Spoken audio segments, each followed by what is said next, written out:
What is there to like about each of these new Buffalo Bills draftees, and what is there not to like? Let's talk about it. You're watching Buffalo Live. Buffalo Bills football. Buffalo Bills Hello, everyone, and football. welcome to Buffalo Live, your one-stop shop for live, professional play-by-play reaction to every Buffalo Bills game, plus so much to talk about post-draft and into this offseason. Feels like it's flying by. I want to talk about a few things today. We're going to go one by one through these draftees that the Bills selected this past week, and we're going to look at their strengths and weaknesses and really talk about what I like about each of them and what I dislike about each of them. But before we do that, I wanted to just give a brief update on the channel. So I started this YouTube channel a few months ago to provide live professional play-by-play reaction commentary to every Bills game. And I really couldn't do that or I won't be able to do that until this coming season. I kind of got started late in the game last season, so I just didn't get to do it for any of the games last season. And the channel has really evolved into being more than that. It's become a place where I am posting videos almost 3, 4, 5 times a week, and a lot of times it's discussion like this. So that's been kind of amazing, something I wasn't really anticipating, but I am blessed with a wonderful wife who has been kind to give me this time. I'm blessed with a very flexible job. I'm blessed with an awesome daughter who is, she's patient with her daddy as well. So lots to be thankful for. But I wanted to share this really silly thing I drew up when I started this channel, and it's this thermometer goal chart, I guess you'd call it, that I drew when I first started it, and it looks like this. And at the bottom, it's got 0, 10 subscribers, and at the top, it's got 50 subscribers. And the reason 50 was the milestone was because that would enable me to live stream through my iPhone on YouTube. So now we have officially reached that subscriber goal thanks to you guys. We reached it today, and so I can now officially live stream on my phone, which is much better video quality than what I have on my laptop.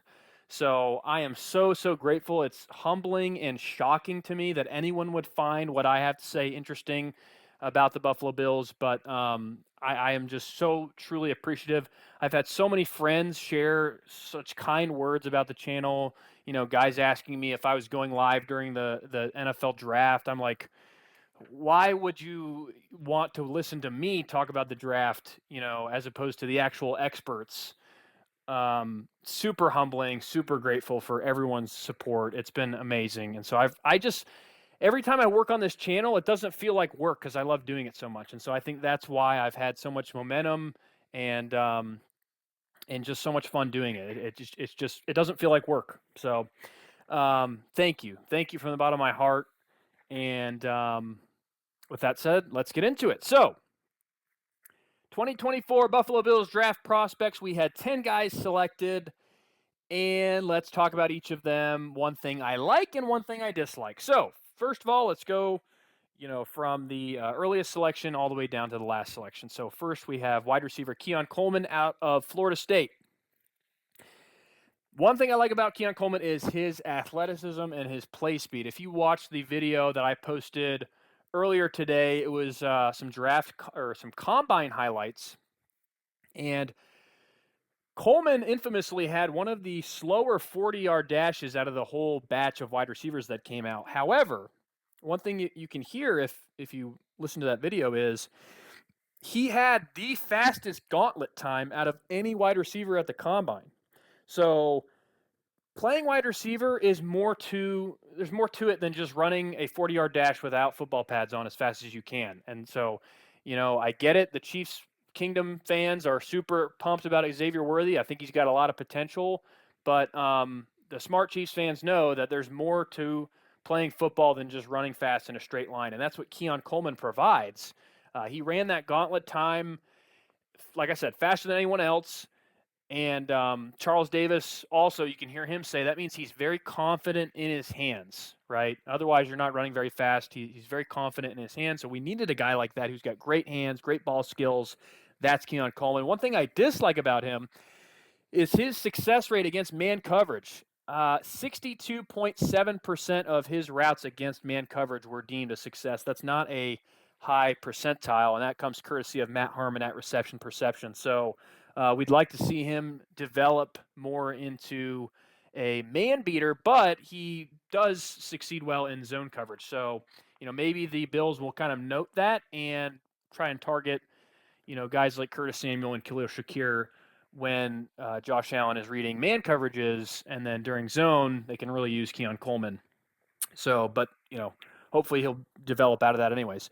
Cole Bishop, next pick, also in the second round. The thing I love about Cole Bishop is his physicality and disregard for personal safety. Who does that sound like to you? This guy, to me, is a carbon copy of Jordan Poyer. I don't think he's as good in coverage as Jordan Poyer was. In fact, that's one thing I dislike about him. I saw him get beat over the top a few times in deep zone coverage. So, he's going to have to get better at that.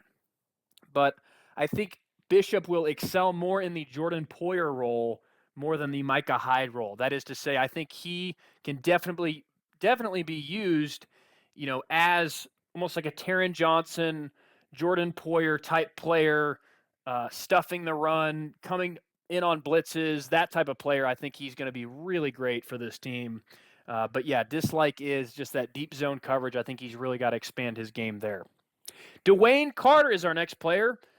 One thing I love about this guy, high character and intelligence, and you got to be a smart guy to go to Duke, but this guy wasn't just smart. He was a William Campbell Trophy finalist. That is an award given out. It's basically like the academic Heisman. It's an award given out for the best combination of academic, community service, and on-field performance. And so he was a finalist for this trophy this past year. Other teams are drafting players with potential culture issues, players that have sketchy backgrounds or DUIs, but the Bills are making selections like this. And I think long-term, these kinds of players contribute to the culture that they've had and enjoyed of sustained success and admiration from players and other GMs across the industry. So really happy with DeWayne Carter as a person. One thing I dislike about DeWayne Carter, he's got to develop his toolkit. He's got to use, he's got to increase his repertoire as a pass rusher. He's got a great spin move, but he doesn't use it much. And he needs to learn how to react to the snap more quickly and maintain separation when he has it. Like, these are all things that he's just got to he's got to increase his toolkit, and I think he can do that learning from guys like Ed Oliver, Daquan Jones, Von Miller, and just finding tools to increase his probability of beating his man at that second point of attack. So I think he's a really strong player. He's athletic, but he needs to, I feel like I've said a few things. He needs to kind of expand his game in a few specific areas, and I think he'd be a much better overall player if he does that. So next player, Ray Davis, running back out of Kentucky. One thing I love about him is he's a great pass catcher for a big guy. When I say big guy, I don't mean height, I mean weight. He reminds me a lot of Zach Moss. He's very quick to get into the flats as a running back, lined up in the backfield. 7 receiving touchdowns last season. That is a lot. However, one thing I dislike is his pass blocking. Didn't see a whole lot of it. He looks really small when he is trying to pick up blitzers or guys off the edge. He uses bad technique at times, just dropping his head and shoulder too often, and he also resorted a lot to chop blocks. I don't know if that was something that the Kentucky coaches were really coaching him to do, but that's not going to be sustainable long term if you want to be a pass protector for Josh Allen on third and longs. You kind of need to be able to block some big boys in the NFL. So next guy, Sedrick Van Pran-Granger. Definitely going to take some time to get that name down, SVPG. One thing I love about him, You may have heard this stat courtesy of Sports Illustrated. 1,419 career pass blocking snaps and charged with only 1 sack allowed. Holy cow. And who does that stat remind you of? It reminds me of Osiris Torrance coming out of Florida. The production is there. That is a crazy amount of pass blocking snaps to only give up 1 sack, and I think it was like 13 QB pressures. So love to see that going up against the best pass rushers in college football in the SEC playing at Georgia. One thing I dislike, really short arms. He's got less than 31.5-inch arms. The standard really is 32, 33-inch arms. So, I think the pass rushers and just defenders in general in the NFL are really going to take advantage of that arm length. So that's not great. So next player, Edefuan Ulofoshio. Like I said, it's going to take me time to get these guys' names down. So I like how fast he plays for his weight. He's 236 pounds and ran a 4.56 40. That is pretty good for that size. Dislike his patience and his coverage. So he's a guy who plays really fast and loose, kind of like Dorian Williams. That's why I really could see him excelling in a special teams role, especially covering on punts and kickoffs. He's a guy that flies around the field and doesn't do a totally great job at, getting around blocks and always knowing where the ball is at all times. And so playing on punts and kickoffs, I think, would be a great role for him. So that's Edefuan Ulofoshio. Javon Solomon, dislike. I want to start with the dislike first. Getting in and out of his stance, it's really awkward. You can watch this on tape and you'll see what I mean, but it just, I don't think he generates a whole lot of power coming out of his three-point stance.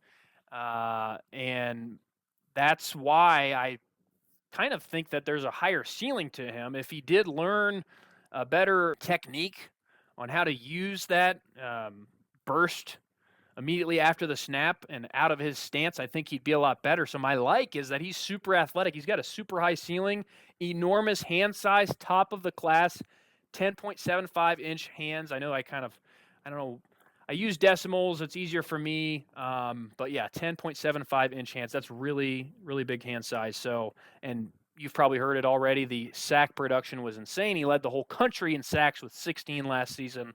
So really excited about him. Next guy, Tylan Grable. I like his speed. 4.95 40-yard dash for a 6'6", 306-pounder. That is a tenth of a second slower than some of the fastest 300-pounders to ever run the 40-yard dash at the NFL Combine. So this guy is fast. One thing I dislike about him, though, is that despite his weight, he's really not as big as other offensive tackles, so he needs to kind of bulk up more. Daequan Hardy is our next player. I loved watching this guy. Lots to love about his tape. But one thing in particular is his ability to jump out the gym, 42.5-inch vertical. That is insane. However, dislike, he's only 5'9", 179 pounds. So he's going to have trouble going against bigger receivers. So the Bills are going to have to use him in particular spots in order to not get taken advantage of there. But, man, his film was electric. I really loved what I saw.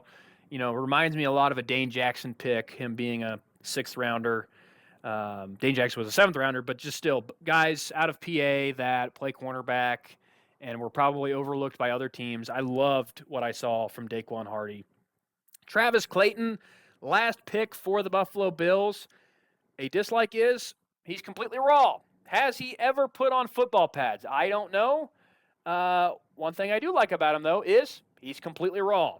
Someone said this on a news channel, and I hate that I can't give credit here, but they heard a GM explain it this way. It's easier to teach brand new habits than to break old bad habits. So you're not going to have to worry about Travis Clayton having any bad habits because he just hasn't played football. The ceiling is so high for this guy. There have been players in the NFL that, started playing football at a really late age, and they've still been successful. Now, granted, there aren't many, but I appreciate that the Bills took a swing on this guy, and we'll see, if he can pick up the game of football quickly, but the traits are insane. I just watched a video of him running a 40-yard dash, and I didn't have the time or anything. I couldn't really even, there's no simulcast or anything, and I just saw him run at his size and weight. It was insane. The guy is a freak of nature, so super pumped to see what he can become. But that is a quick like and dislike on everyone that the Bills drafted in this 2024 NFL draft. Let me know what you think in the comments below. Who are you most excited for out of these 10 guys? What do you like and dislike about anyone in particular? Please let me know in the comments. If you enjoyed this video, like, share, subscribe. It would mean the world to me. I got to set another milestone for myself here. The channel has just grown so much, and so I'm so grateful for all of your guys' support. I am Kyle, the host of Buffalo Live. Thank you so much for watching. Go Bills, and God bless.